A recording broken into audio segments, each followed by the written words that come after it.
IIT JEE 2005 screening paper का question है। इस टाइप के क्वेश्चन जे एडवांस के फेवरेट होते हैं, जिनमें डेफिनेट इंटीग्रेशन में लिमिट वेरिएबल होती है। ऑल्दो इस क्वेश्चन को सॉल्व करने की काफी शॉर्ट मेथड भी होती है, जिसको हम लोग लास्ट में डिस्कस करेंगे। एंड इस टाइप के क्वेश्चन जेईई मेंस में आराम से आ सकते हैं।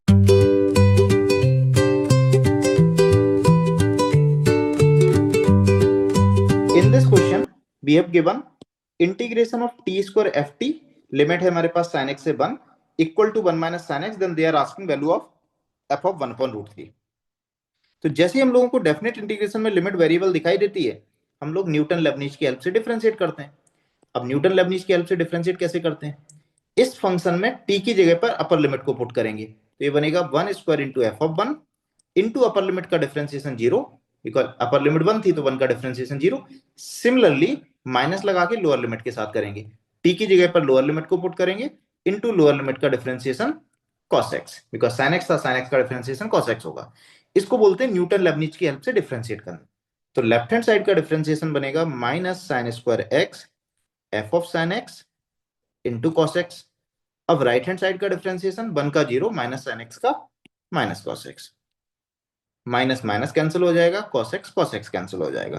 तो हमारे पास आ जाएगा f of sine x equal to 1 upon sine square x.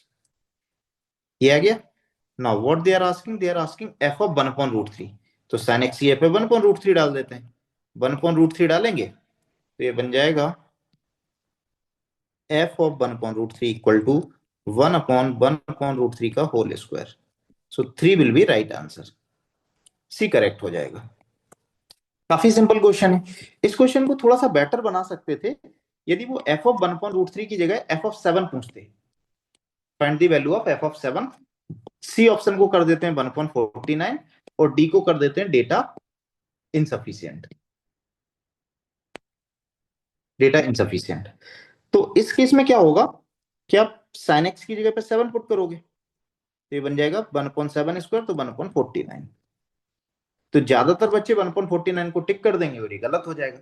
Reason क्या है कि आप sin x को 7 पुट कर ही नहीं सकते, बिकॉज sin x तो -1 से 1 के बीच में होता है ना, तो आप sin x को 7 पुट नहीं कर सकते। तो उस केस में डेटा इनसफिशिएंट राइट होगा। अब हम लोग इसको सॉल्व करने की एक शॉर्ट मेथड भी डिस्कस करते हैं। शॉर्ट मेथड में क्या होगा, यदि आप इसको थोड़ा ध्यान से देख लेते हो तो आपको समझ में आएगा कि इंटीग्रेट कर रहे हैं हम sin x से 1 में और आंसर आ रहा है 1 माइनस sin x। तो आपको नहीं दिख रहा है कि अपर लिमिट और लोअर लिमिट का डिफरेंस लिखा है, मतलब ये विड्थ ऑफ इंटीग्रेशन है। विड्थ ऑफ इंटीग्रेशन समझ में आता है तो ठीक है, नहीं समझ में आता है तो आपको कॉमन सेंस के साथ इतना तो समझ में आता होगा, यदि ये 1 रहा तो 1 का इंटीग्रेशन t बनेगा और फिर हम अपर लिमिट को 1 पुट करेंगे और लोअर लिमिट को sin x, तो ये बन जाएगा 1 माइनस sin x। तो यहां से हम क्लियरली बोल सकते हैं कि एक केस ऐसा पॉसिबल होगा जिसमें टी स्क्वायर एफ टी बन रहा होगा, एटलीस्ट एक केस तो ऐसा हो गई। तो टी स्क्वायर एफ टी क्या होना चाहिए? 1 होना चाहिए। तभी तो इस इंटीग्रेशन की जो लिमिट होगी, इस इंटीग्रेशन की जो वैल्यू होगी वो लिमिट के डिफरेंस के इक्वल हो जाएगी 1 माइनस साइन एक्स। तो t square F t must be 1, so f T equal to 1 upon T square. तो यहां से हमारे पास एफ ऑफ 1/√3 विल बी √3 का स्क्वायर, तो 3 आ जाएगा।